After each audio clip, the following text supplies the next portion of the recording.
Fall Guys Ranked is finally here and the game has become really interesting. Even though it's been only a week since the rank mode came out, many players have already reached the maximum rank, Superstar. However, as always, not everything turned out perfectly, and so today I'll tell you about what exactly went wrong and how to fix these problems. I'll cover both the downsides of ranked mode and the downsides of the update in general. Let's start.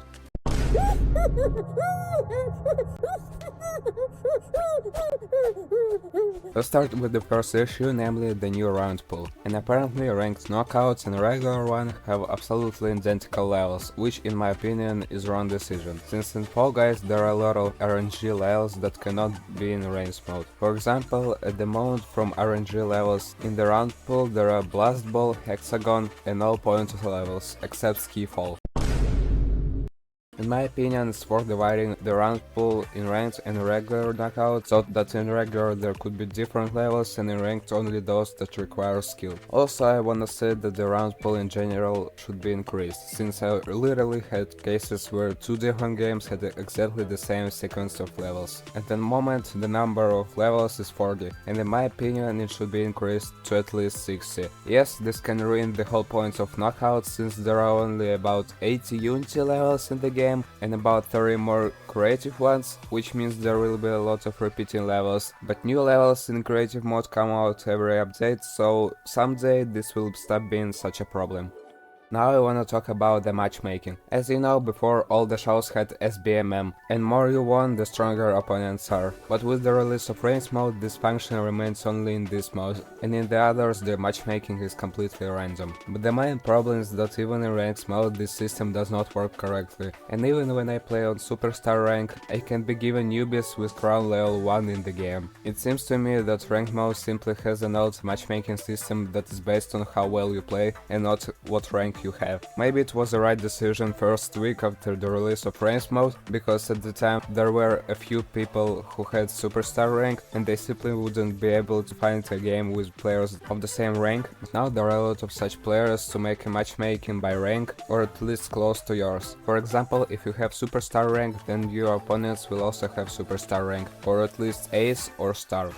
Now let's talk about the update in general. I was quite pleased with the new levels, but I have questions about Rebound Run. Like, where are all the decorations? I understand that the level is big and most likely the developers wouldn't have enough budget, but this level already uses more than 5500 budget. I don't understand the point of such feature if the developers don't use it as they should. Well, in any case, this level has fun gameplay and this inscription that a regular player can't make, so it's not a terrible level. Also, the Pine Climb has very interesting and not very easy gameplay, but the ending is completely RNG. Like, the whole point is who will use the rubber chicken faster or who will jump faster before your flooded is a winner. I think that at the end they should make some kind of arena with hexagons and the last one standing wins. The rest of the levels turn out pretty good and I'll give them all 8 out of 10.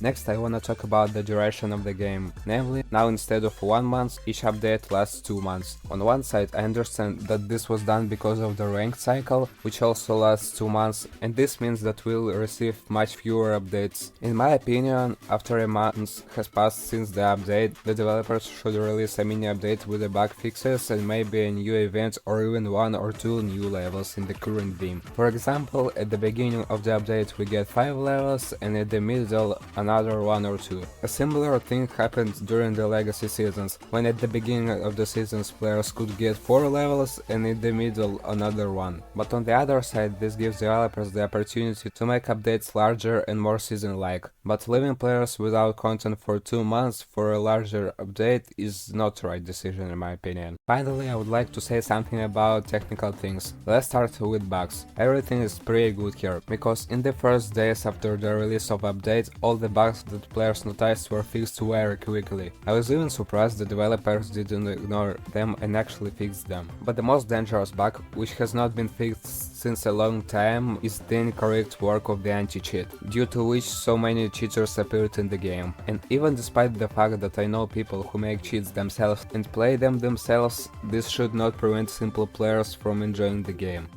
That's all for now. I couldn't think of anything to say at the end, so I'll just say that you have to join to my Discord server and subscribe to the channel. Maybe you can even press the like button. Oh, oops, it's a wire of my headphones. And what else? Press the like button and comment the video because it helps me a lot. I haven't uploaded for 1 month. It's probably affects on my channel as always, and I'll get like 100 views on this video. But yeah, go comment this video, please. Yeah, thanks for watching.